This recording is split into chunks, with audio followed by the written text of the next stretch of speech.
So in terms of what we've done, as I indicated, this is a quarterly panel survey. It's nationally representative, regionally representative, and also the representative for our urban rural classification. The basis, the sampling frame for the 10,800 that we got was from the 2021 population and housing census.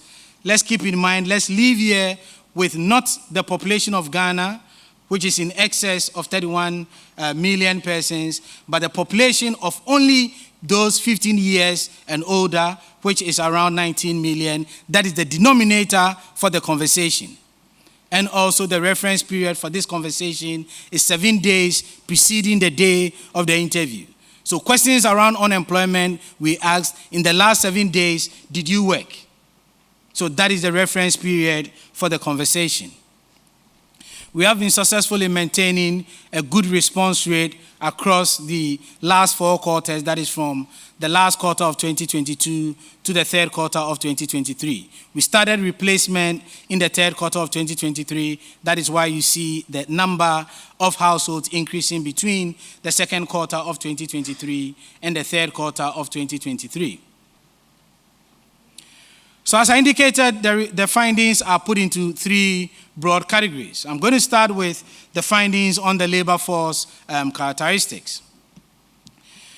So the first thing we share with you is, think about the constituents of the labor force status.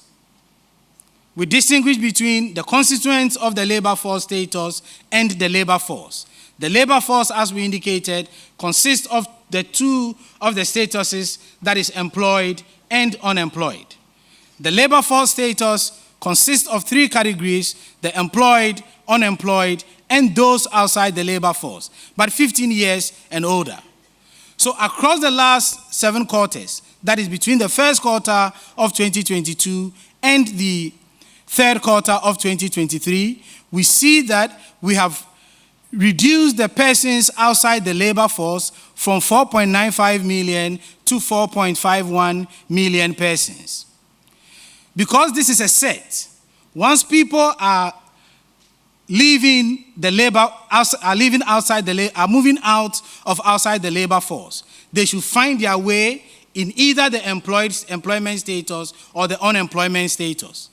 So the 440 persons that in the first 3 quarters of 2023 exited the outside the labor force, over 60% of them, precisely about 250,000 of them, went into the employed status, and the remaining into the unemployed status. So from these 3 constituents point of view, we see a reduction in outside the labor force of persons, approximately 440,000 persons, and because this is a set of 3 categories of people, you need to find where they are going to.